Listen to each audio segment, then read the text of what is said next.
Now it's over. We are finally free. We no longer have to work for the masters. Time warriors! After gaining independence, American states began to grow larger and expand westward, moving farther from the East Coast. The 13 states that existed during independence expanded their territories, and new states were gradually added. By 1860, the United States had grown to 34 states. These states, however, were far from uniform. Geographical conditions and the foundations of their formation created significant differences. The Southern economy relied heavily on agriculture, especially cotton production, and was deeply dependent on slave labor. In contrast, the North had gradually industrialized and focused on factory production and mechanized agriculture. These economic differences led to distinct political and social developments in the two regions. Southerners saw slavery as essential for their economic survival.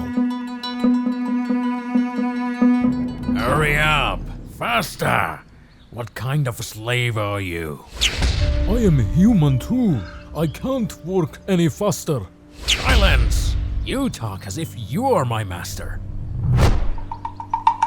Meanwhile, in the North, moral and humanitarian views against slavery were rapidly spreading. We've been wrong all these years. Slavery is not a good thing. All humans deserve their rights. These economic and political differences persisted until 1860, the year Abraham Lincoln, an opponent of slavery, was elected President of the United States. All 15 presidents before Lincoln, from George Washington to James Buchanan, had either been slave owners or had not openly opposed slavery. But in November 1860, Lincoln was elected to the White House by the Republicans, who were known for their anti-slavery stance.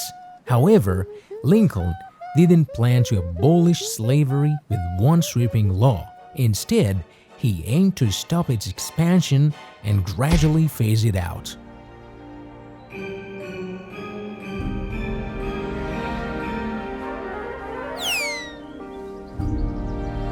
But the slave-owning Southerners reacted hysterically to Lincoln's election.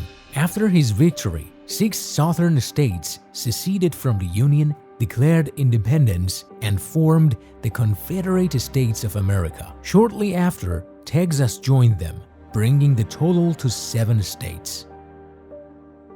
Sharp disagreements over federal government powers and states' rights were another major cause of the war. Southerners believed each state had the right to make decisions independent of the central government, especially on sensitive issues like slavery. In contrast, Northerners advocated for a stronger federal government and more unified laws to preserve national unity. These tensions gradually escalated throughout the early 19th century, peaking with Lincoln's election. It's time for the states to align. We need a united nation. Federal government can't make decisions for us. States' rights must remain separate. Lincoln didn't confront them directly and tried to compromise, but 2 months later, these rebels attacked one of the northern military garrisons. In response, Lincoln called for 75,000 troops to be ready.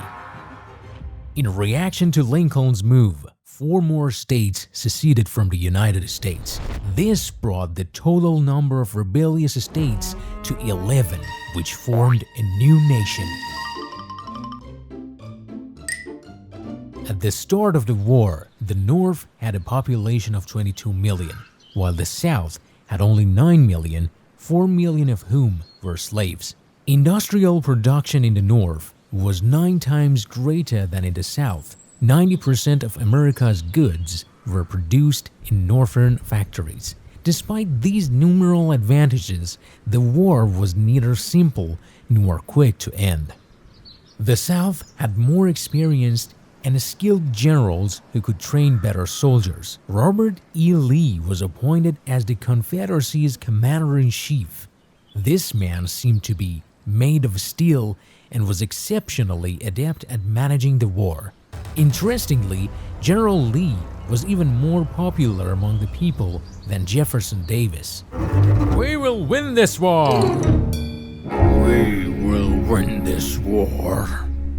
During the war, Lincoln faced another challenge: the upcoming presidential election. He needed to secure re-election to maintain his leadership. In 1862, a year after the Civil War began, a law was passed declaring that as of January 1st, 1863, all slaves in the rebellious southern states would be free. This law was passed under a Congress dominated by Republicans, as the pro-slavery states had seceded and did not participate in the 13th Congress elections.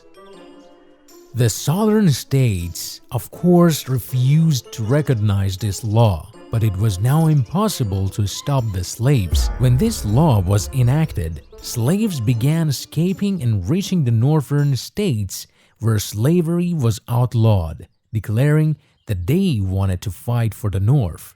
Some argue that through this escape, slaves essentially freed themselves.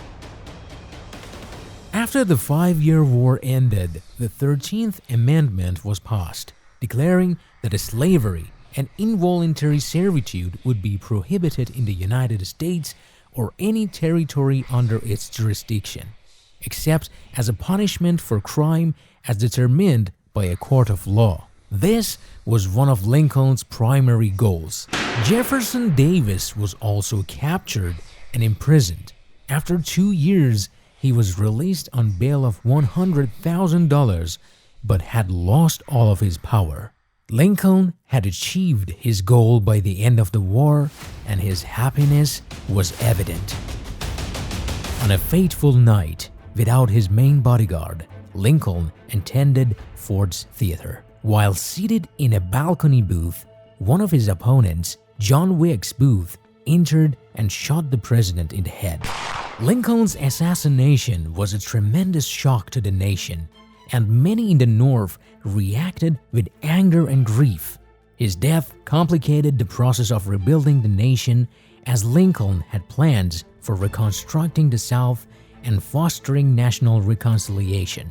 Socially, slaves were freed, but many continued to face discrimination and poverty. The U.S. Constitution abolished slavery and guaranteed civil rights and voting rights for African Americans. However, racial issues remained a significant challenge in American society. The story of the American Civil War ends here. Don't forget to support us with a like and subscribe, and share your thoughts in the comments. Until the next video, goodbye.